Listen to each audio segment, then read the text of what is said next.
chorros. Con ese grito atajó el presidente a los periodistas que lo esperaban a la salida del recinto del Congreso Nacional, luego de la sesión sobre el caso Adorni. Ante situaciones como estas, podemos tener dos lecturas posibles. La primera es interpretarlo simplemente como la reacción propia de un hombre temperamental, vehemente, y según quién y cómo se lo mire, auténtico. De hecho, es uno de los atributos que una parte de la sociedad pareció valorar a la hora de elegirlo. Esa supuesta espontaneidad que rompe de frente con la retórica, muchas veces engolada y previsible, de la política tradicional. Sin embargo, si prestamos atención a la palabra presidencial, se puede comprobar que Milei rara vez actúa por puro desborde conceptual. Al contrario, estamos ante un experimentado comunicador. Sus tonos varían de acuerdo a la audiencia y las metas que se propone en cada intervención. El presidente califica o descalifica siguiendo una hoja de ruta bien diseñada. Sabe cuándo acelerar y cuándo bajar la velocidad en las curvas, como ya lo demostró durante el proceso electoral o cada vez que necesitó negociar leyes con los gobernadores o grupos políticos opositores. Es fundamental entender que sus batallas suelen tener propósitos muy bien definidos. Si elige un enemigo, ese enemigo se vuelve real y funcional a sus objetivos tácticos. No es casualidad lo que señaló esta semana Giuliano da Empoli, autor del Mago del Kremlin, en un reportaje para el diario El País. Para él, Milei es uno de los artífices de una nueva estrategia de poder global que se enrolaría junto a figuras como Donald Trump en una corriente que expresa una nueva alianza entre líderes políticos y algunos de los principales magnates tecnológicos. Esta alianza buscaría el dominio de las comunicaciones y por ende el poder mundial mediante lo que da Empoli llama la era de los depredadores. En este esquema, el caos y la descalificación no son errores de etiqueta, sino herramientas de una nueva gobernanza que intenta reescribir las reglas democráticas tradicionales desde las plataformas digitales. Quizás a esas afinidades debamos la presencia en la Argentina del magnate tecnológico Peter Thiel, instalado en una confortable casa de un barrio Parque, ahora de su propiedad, frecuente visitador de los círculos de poder de nuestro país. Por eso conviene mirar episodios como lo ocurrido el miércoles con una lupa distinta, no como una simple cuestión de buenos o malos modales, sino como parte de un fenómeno global donde la comunicación es un campo de batalla fundamental. Al final del día, lo que está en juego en cada una de esas reacciones es, ni más ni menos, la construcción de nuevas formas de poder. Hablar, ceder la palabra, escuchar. La 1110 presenta Haciendo Pie, un programa que promueve el intercambio de ideas sin prejuicios. Haciendo Pie, todos los domingos a las 12. Jorge Sigal, por la Radio Pública de Buenos Aires. Al darte por vencido, sin una sola falla. Buen mediodía de domingo, hoy sí, día de otoño, de estos días que le gusta tanto a Santiago Kovaldov. Bueno, hablando de Santiago Kovaldov, darle la bienvenida a Santiago. Encantado de estar ese domingo de nuevo contigo y con nuestra querida Mónica. Eso, hola Mónica, ¿cómo va? ¿Cómo les va, caballeros? ¿Cómo Bueno, andan? acá estamos para certificar lo que digo. Acabo de encontrarme con Santiago Kovaldov en la esquina, Mónica, Sí. y estaba observando un árbol. ¿Es verdad, Santiago? Sí, estaba observando deleitado un árbol que en la esquina regalaba todos los frutos del otoño, desde las hojas amarillas previsibles hasta unas flores rojas que combinaban con el amarillo en el árbol como nunca podrían hacerlo en una pintura. Por favor, qué buen observador. Qué bárbaro, ¿no? Es muy bonita la paleta del otoño, ¿vieron? Sí, Tiene así todos esos es. colores. No es Pero hay que saber monótona. verla, por eso lo destaco lo de Claro, Santiago. sí. Porque me paró y me dijo, mira, estaba en la esquina, me lo encontré en la esquina, normalmente no se encontraba en la puerta de la radio, pero estaba en la esquina observando, yo lo vi ahí, digo, este hombre se me perdió. No, estaba encontrándome. Muy bueno, muy Muy bueno, bien. muy bueno. Qué Mónica, lindo. todo tuyo. Bienvenidos una vez más a Haciendo Pie, aquí los estamos acompañando hasta las 14 en la 11:10 junto a todo este equipo. En la operación técnica está Gabriela Garrido, coordinación de aire Agustín Sarabí, Natalia Subiel, producción Gabriel Matera, producción general Mechita Laguna, coordinación artística Raquel Aparicio, locución Mónica Ferreira. Si quieren escribirnos a lo largo del programa, siempre los invitamos a los oyentes a que nos dejen su saludo o sus comentarios a través del WhatsApp de la radio 11 36 99 86 60 11 36 99 86 60. Y les dejo la recomendación para que lo sigan a Jorge. Su perfil en la red social X es @JorgeSigal.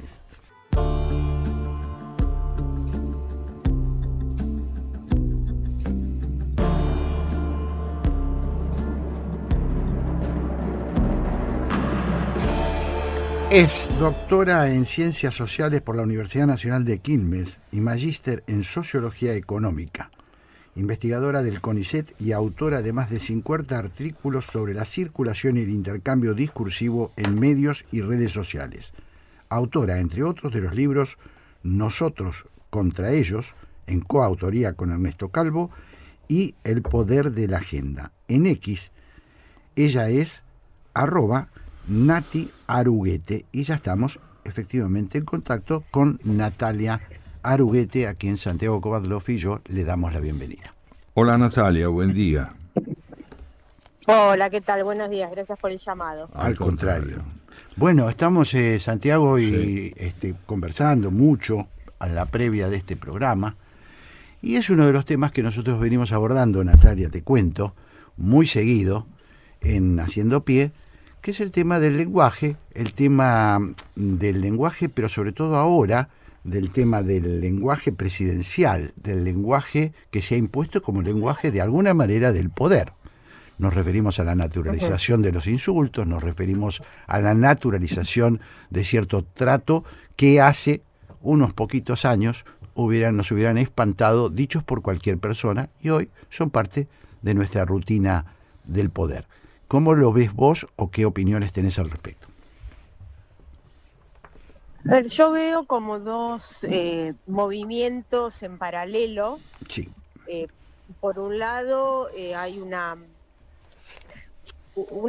suerte de desafío, ¿no? A ver hasta dónde se pasan ciertas barreras de lo que en otro momento por ahí llamábamos corrección política, donde hay un cambio también de estética y hay un mayor atractivo por esas incorrecciones políticas.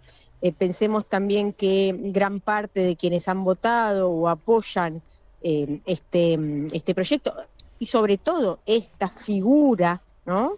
Esta figura simbólica, más allá de lo que haga concretamente en su gestión, son jóvenes que tienen jóvenes varones que tienen probablemente mayor apoyo hacia la autenticidad en detrimento de lo que siempre han sentido o han configurado como una apariencia no auténtica. Eso me parece que es algo que tiene peso. Y al mismo tiempo, y que es por ahí lo más preocupante, es que empieza a haber no tanto un demérito, sino un relajamiento respecto de qué cuestiones uno empieza a exigir, que quiere escuchar, que quiere recepcionar, qué tolerancias tiene para soportar los niveles de violencia. Ese relajamiento me parece que es el que más me preocupa. Y si vos tuvieras que preguntarte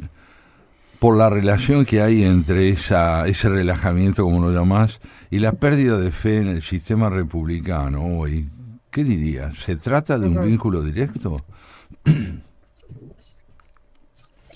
A ver, digamos, hay una pérdida de fe en el sistema republicano, al mismo tiempo hay una caída en la confianza respecto de qué respuestas puede dar el sistema democrático, ¿no? Creo que van de la mano, es decir, si uno fuera por la calle y preguntara a gente de a pie que está preocupada, además, ¿no? Mucho por sostener la cotidianeidad. Si yo le preguntara, ¿vos qué pensás de la república, qué pensás de la democracia? ¿Cómo la definirías? Yo creo que ahí se quedan sin palabras, primero porque se ha vuelto un concepto demasiado abstracto como para poder explicarlo en palabras concretas, en acciones concretas o en derechos concretos, ¿no? O sea, si preguntáramos cuáles son los derechos que vos deberías tener resueltos con la democracia. O sea, la educación no está resuelta, la salud no está resuelta, la alimentación no está resuelta para una parte importantísima de los argentinos. Con lo cual, hablar de república es una entelequia que hoy por hoy no responde demasiado. Estamos hablando con Natalia Aruguete. Me gustaría, siguiendo con este tema del lenguaje, entendemos perfectamente, creo, lo hemos hablado mucho en este programa, los cambios que la modernidad ha traído en la conversación. No podemos pretender que la conversación de hoy sea igual a la de 1960. Sin embargo, me gustaría saber qué opinas vos de cómo esto tiene que ver con las redes sociales. ¿Cuánto de la conversación actual es una consecuencia, por así decirlo, de las redes sociales? Me gustaría una explicación un poquito más científica que la que yo puedo dar. En realidad yo creo que las redes sociales son una de las posibles vías de manifestación de un razonamiento, de una concepción, de una forma de conocer que está globalizada. O sea, mi hijo de 11 años, si me escucha a mí hablar sobre el conflicto de Estados Unidos con Irán, si me escucha hablar del conflicto de Rusia, si me escucha hablar de lo que ocurrió, el conflicto entre Estados Unidos y Venezuela en enero, inmediatamente me nombra a una gran parte de esos líderes políticos. Yo no habría tenido esa posibilidad hace 45 años atrás. Claro.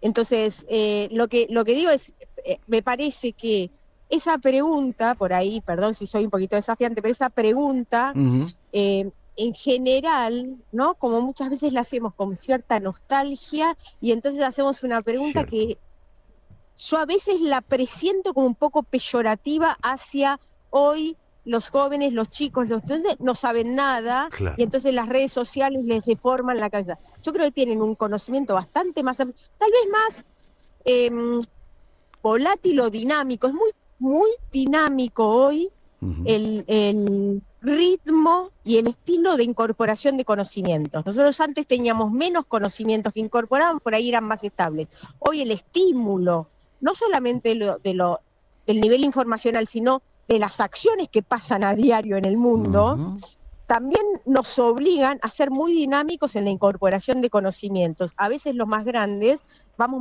más detrás de eso, y los jóvenes están obligados a tener un cambio en la reacción a esos estímulos mucho más veloz. La comunicación se volvió mucho más veloz y violenta también en esa velocidad. Entonces yo ahí lo que diría es, tienen en algunas ocasiones, por un lado, más capacidad para recepcionar eso, al mismo tiempo brechas enormes en términos de acceso, oportunidad y condiciones cognitivas y socioculturales para recepcionar eso, que es lo que más me preocupa. Me preocupa más la diferencia y las brechas socioeconómicas y socioculturales que las brechas generacionales.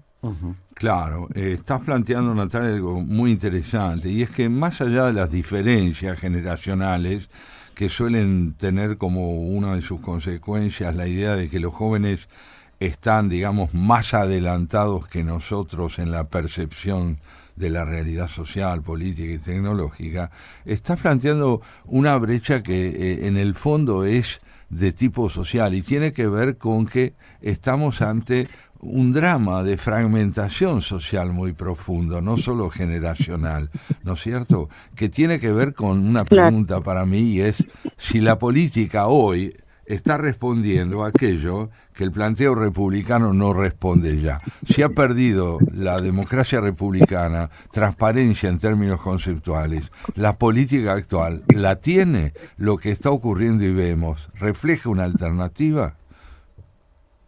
Lo que pasa es que no solamente la política no lo resuelve, por ahí podemos pensar en la política como una dimensión súper amplia, ¿no? Pero quiero volver sobre lo que mencionaba antes. Sí. La escuela no tiene las herramientas para atender a estas brechas y a esta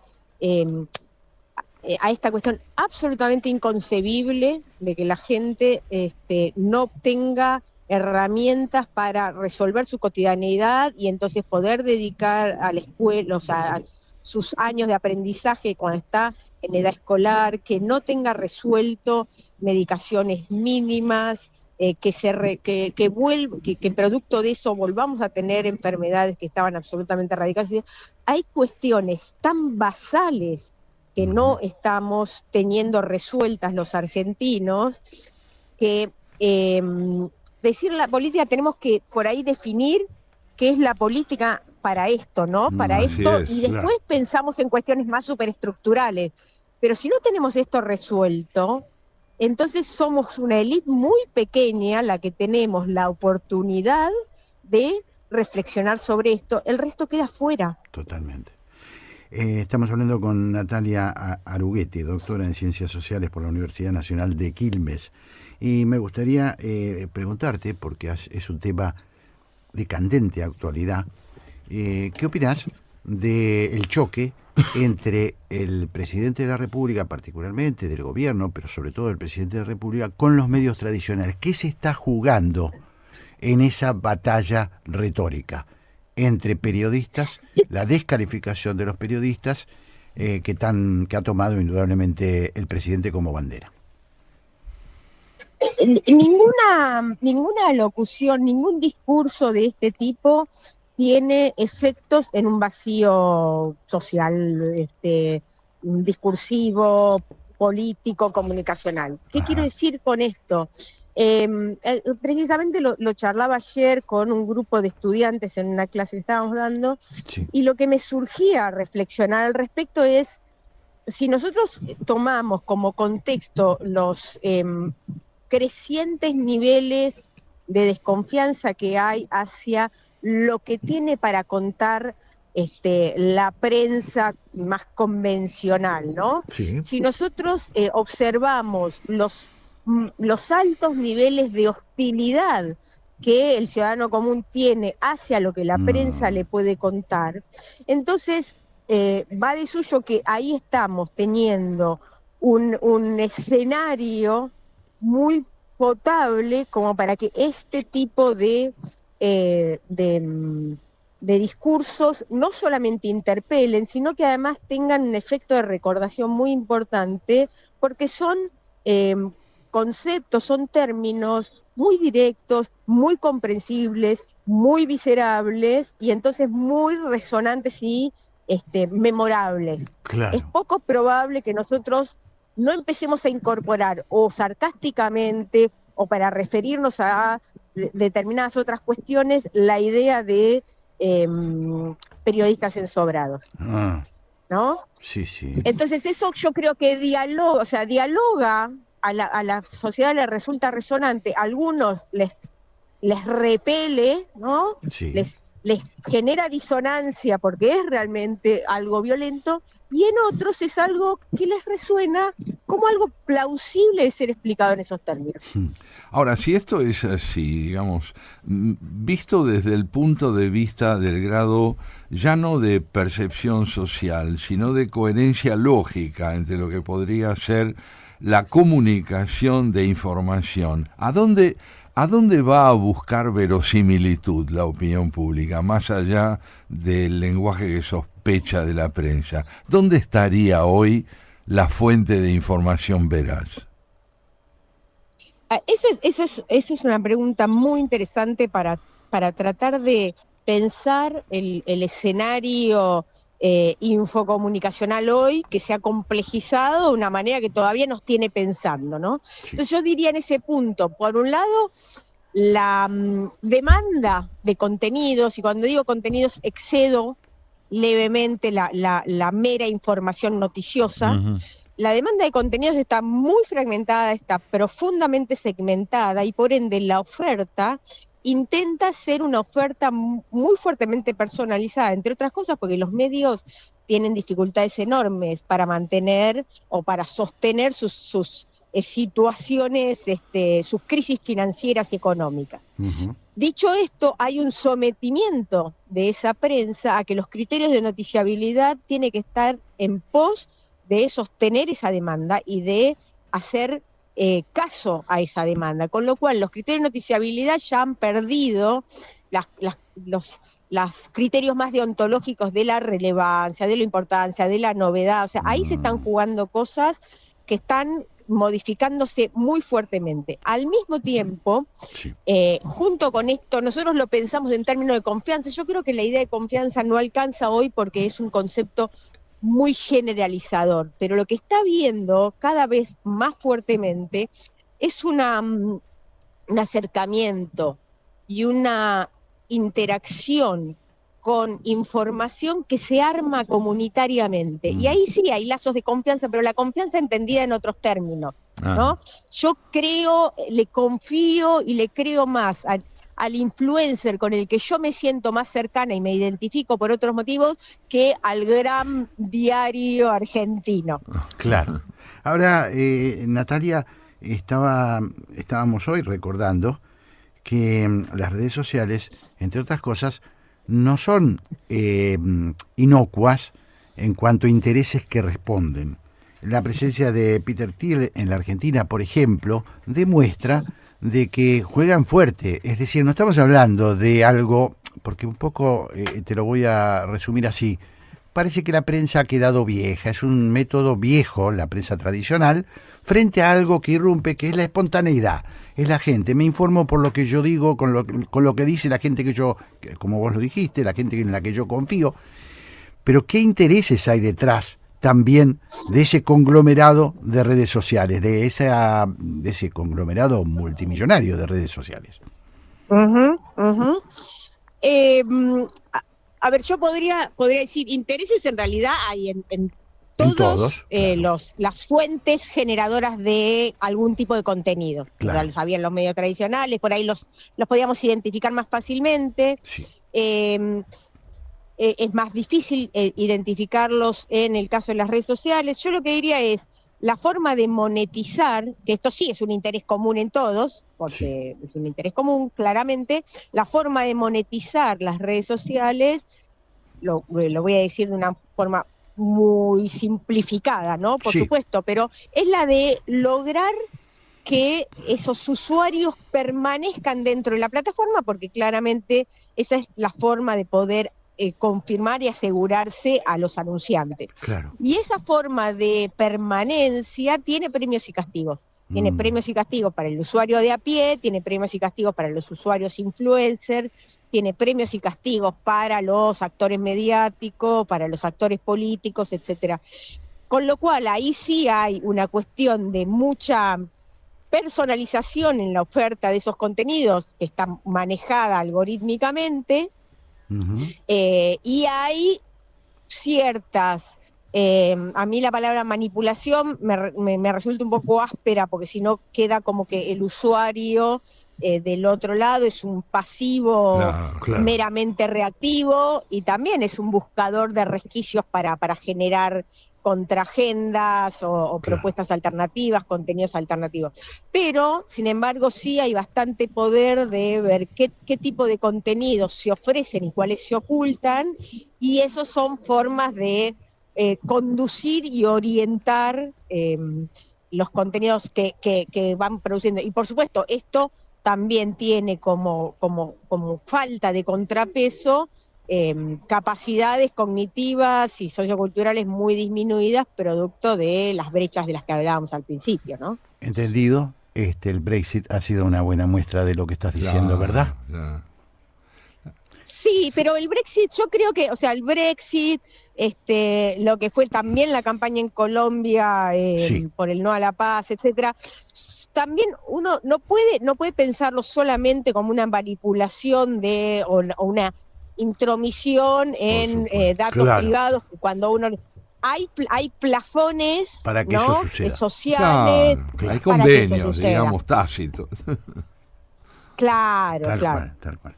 Natalia Arguete, ha sido un placer tenerte en Haciendo Pie, te agradecemos es. mucho y te mandamos un abrazo. Muchas gracias, Natalia. Muchísimas gracias a ustedes, el placer fue mío.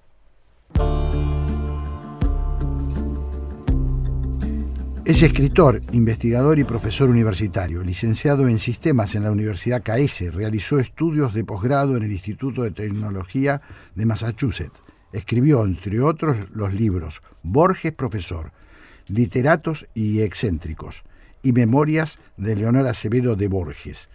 Está presentando su última obra, Borges y el Eternauta, de Editorial Claridad. En X, él es @MartinAdis.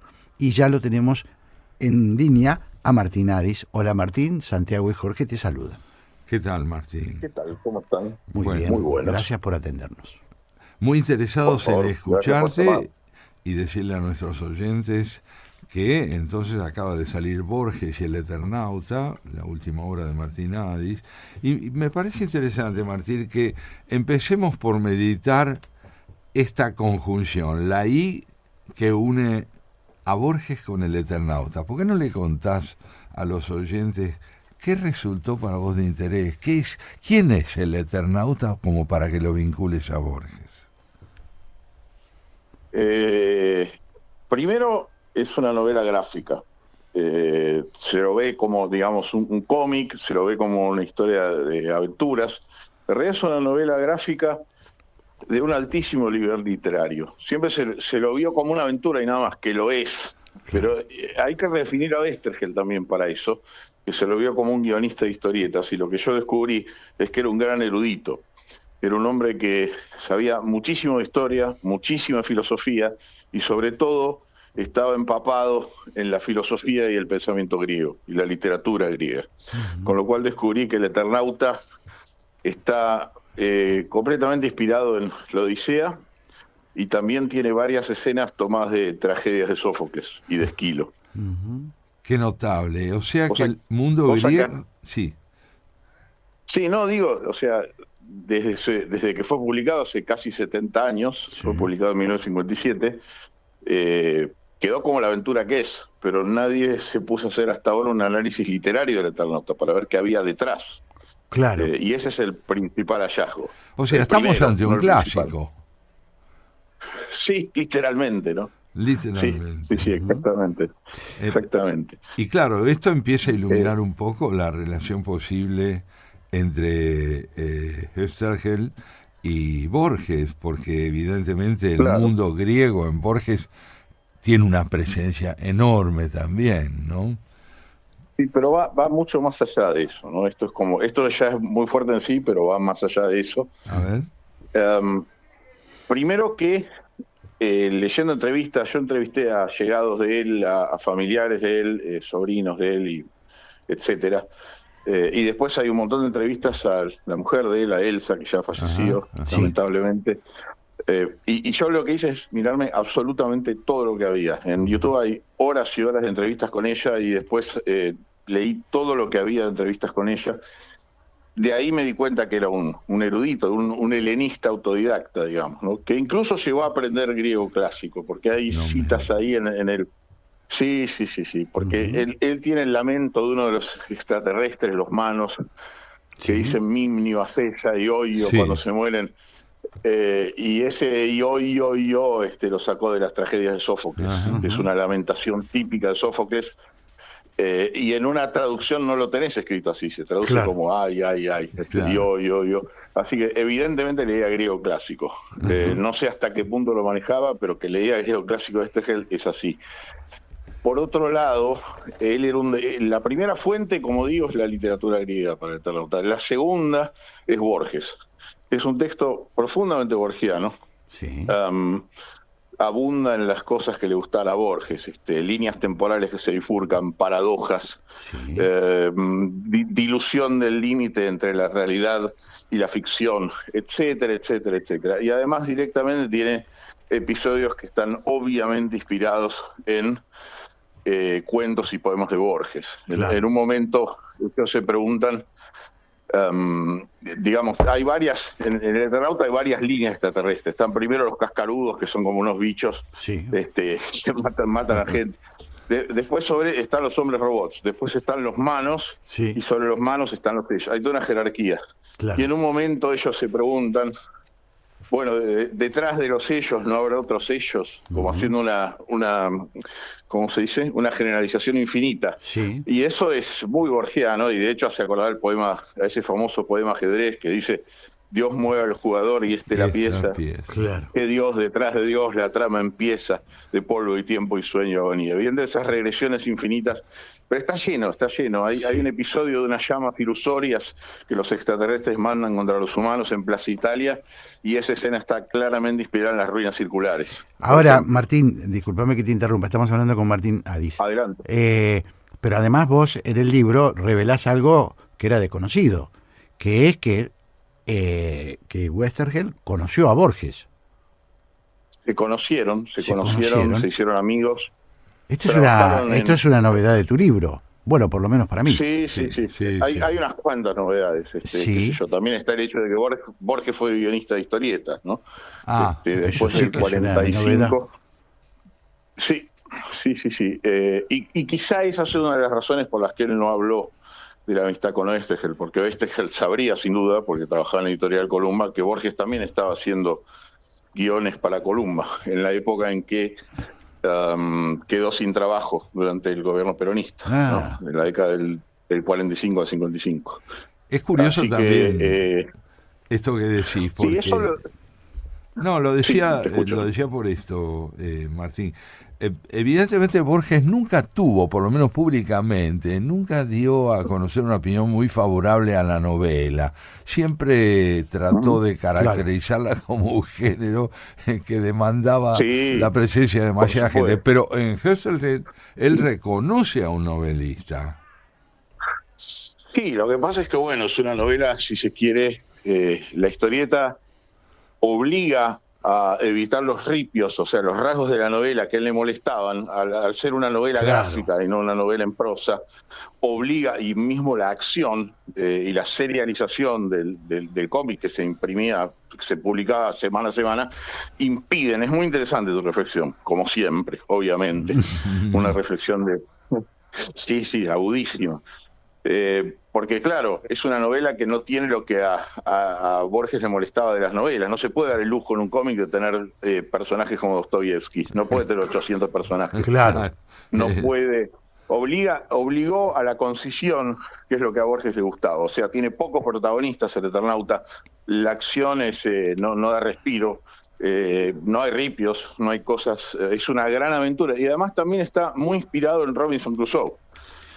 O sea, también está, eso lo dice Oesterheld explícitamente. Yo creo, además, bueno, nos consta que se lo contó, porque esto fue una perla que encontré. Menos mal que a Elsa Oesterheld se le ocurrió decirlo, porque ahora no está para preguntarle, pero ella dice en un momento que Oesterheld le contó el Eternauta entero a Borges y que a Borges le encantó.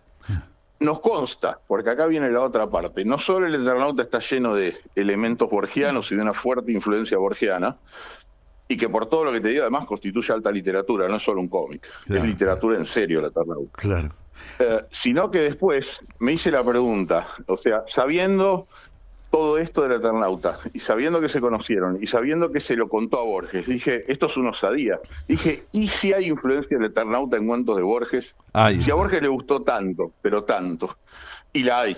La verdad es que yo estoy asombradísimo y me quedé pasmado con esto, pero así como Borges influyó en el Eternauta influyó profundamente en Borges. Yo te lo digo, estoy asombrado mientras te lo digo, o sea, no se me ha ido el asombro. ¿Y podrías darnos un ejemplo de esa influencia? Sí. Mirá, hasta ahora, cuando publiqué el libro eran 3 textos que había encontrado. Ahora yo llegué a 8 y sigo encontrando. Evidentemente a Borges el Eternauta no es que le gustó un poco, le voló la cabeza, para decirlo de una manera coloquial. Sí. Lo fascinó, lo hechizó. Gran parte de los cuentos del Libro de Arena están influidos por el Eternauta. Ulrica, que como recordás, Sí. van caminando un paraje nevado. Ajá. Es un cuento circular. Yo no quiero acá abundar en los detalles. Yo en el libro Sí. lo abarco con mucha más minuciosidad y lo Así demuestro. O sea, estos son cosas- Aprovechemos para decir, estamos hablando con Martín Adis, autor del libro que se está presentando en este momento. En la Feria del Libro se presenta Borges y el Eternauta. Sigamos, dale, Así Martín. es. Entonces, digo, yo en el libro demuestro mucho más detalladamente estas correspondencias fuera de toda duda. O sea, no es que esto no es algo que a mí se me ocurrió, que me parece, digamos, cuando uno lo ve, no puede, o sea, lo ve y dice, ah, sí, por supuesto, ¿cómo no lo vi antes? Lo que pasa es que son cuentos que uno ha leído muchas veces ya, y a mí nunca se me ocurrió buscar influencia del Eternauta. Ahora, sabiendo que los años corresponden con la fecha en que ellos se conocieron en el marco de una especie de sociedad de ciencia ficción, Ajá. que armó en su momento Alfredo Grassi, que fue un cineasta, traductor, poeta, erudito, etcétera. Sí. Y eran pocos los que se dedicaban a ciencia ficción en esa época, muy pocos, estamos Claro. hablando de 1977. Y entonces en el libro entrevisté a Alfredo Grassi, que ya ha fallecido. Sí. Eso también es un rasgo del libro importante. Si yo ahora empezara a hacerme estas preguntas, no podría hacerlo porque ya no queda nadie, no hay testigos ya. Claro. Pero por suerte empecé en 2013. Mis libros son de lenta maduración, como son de investigación me tomo mi tiempo. Sí. Y entonces en ese momento había un montón de gente que podía contar cosas que ahora ya no contamos con ellos. Claro. Entonces, toda esa gente que conocía a Bestechel y Borges me pudo contar sobre el vínculo y sobre cómo se encontraron y qué hacían juntos, etcétera. Todo lo que decís, Y entonces tenemos... ¿Sí? ¿Cómo? que todo lo que decís hace pensar también en otro vínculo muy interesante en este orden temático en el que vos estás desarrollando el libro, que es la relación con Ray Bradbury, Claro. Sí. ¿no es sí, cierto? sí. Bradbury Sí, también me fue fascinó. un autor que lo fascinó a Borges. Sí, claro, estás pensando sin duda en el prólogo que le escribió a Así Ray Bradbury, es, a la edición, Crónicas a Marcianas. la edición que es... Sí, todo lo que elogia de Crónicas Marcianas, además la nostalgia, qué sé yo, hay un montón de cosas que él elogia de Crónicas Marcianas que están presentes en el Eternauta. Además, el Eternauta está basado también en clásicos de ciencia ficción, como La Guerra de los Mundos. Es Ajá, una de reversión Wells. porteña de La Guerra de los Mundos. Mm. Y Wells sabemos que a Borges lo fascinaba, con lo cual no es raro que le haya fascinado el Eternauta, ¿no? Basado en Stevenson y en Wells, que eran dos de los preferidos de Borges. Claro. Así que la combinación es exacta. Ahora, encontré primero Ulrica, después el texto del otro, también está influido. El texto del Sí. otro está basado en el final del Eternauta, en el que Juan Salvo, que es el Eternauta, se encuentra una versión más joven de sí mismo. Ajá. Evidentemente eso a Borges lo fascinó. Ahí el paralelo es evidente. Hay otro cuento, creo que Giovanni Papini hace, pero décadas anteriores, pero es obvio por varios detalles que no puedo ponerme a detallar ahora, Sí. que fue influido por el Eternauta. Además también ocurre en un paraje nevado, en pleno frío, etcétera. Bueno, en Boston. Justo cuando él venía de trabajar con Borges en Invasión, que esa es la otra cosa, otra revelación del libro. Pero bueno, sigo. A ver. Y después, Sí. el otro cuento es Utopía de un hombre que está cansado. Esos son Ajá. los tres que reciben el libro, pero después me di cuenta que hay 3 o 4 más. La noche de los dones, sobre todo, Ajá. que cuenta de un joven que lo llevan a un burdel, un chico de 13 años y qué sé yo, y ahí Sí. ve cómo asesinan a Juan Moreira, Ujú. y está basado también en partes del Eternauta. Ahí es muy visible la influencia. Ahora, acá, Santiago, creo que alguna vez lo conversamos con Sí. Martín, alguna entrevista que le hicimos, pero lo otro para destacar es, o preguntarte, ¿por qué a vos te imantó tanto el Eternauta, el Eternauta, porque hablas con una pasión y has dedicado casi un pedazo de tu vida a investigar la vida de Westergel y su creación, ¿no? Y por todo esto que estamos diciendo, yo no lo sabía, ahora te lo puedo explicar, porque está basado en la literatura griega, porque está muy influido por Borges, Claro. porque está basado en la literatura inglesa y porque es alta literatura el Eternauta. O sea, Claro. que esté en forma, a mí me hace acordar y lo comparo no sé si ustedes conocen Maus de Spiegelman. La Sí, historieta. sí, la versión sobre el nazismo. Exactamente, sobre un sobreviviente del Holocausto que le va contando a su hijo la historia. Sí. Y se ganó un Pulitzer esa historieta. Creo que es la única historieta que ganó un Pulitzer. Y después hay otra también muy buena que es Persépolis, que es relevante ahora porque habla de la revolución islámica en Irán, etcétera. Digamos, la historieta es solamente bueno, más allá de la tradición que tiene, pero también es un formato, con lo cual decir que el Eternauta es historieta es como decir que el Quijote es prosa. Claro. Sí, está bien, ¿y? Claro. Esto es muy Está muy bien, importante interesante, ¿no? porque estás rompiendo con la propuesta de tu libro a través de este parentesco señalado entre Borges y Hüsterheld, estás rompiendo con la presunción de jerarquizaciones que irían en desmedro de un género en favor del otro. Digamos, ¿salimos del mundo de la historieta para entrar en el mundo serio? No, el mundo de la historieta es un mundo tan serio como el de la literatura convencionalmente entendida. Sí, además, mirándolo desde esta época en que unos personajes o una serie de relatos pueden pasar de un juego de video a la computadora, al iPad, al cine, a una película que se ve en internet, la verdad es que atar cualquier cosa a un género hoy en día sí realmente quedó como un poco añejado, digamos. Claro, ¿no? claro. Entonces, Ahora, hoy los relatos...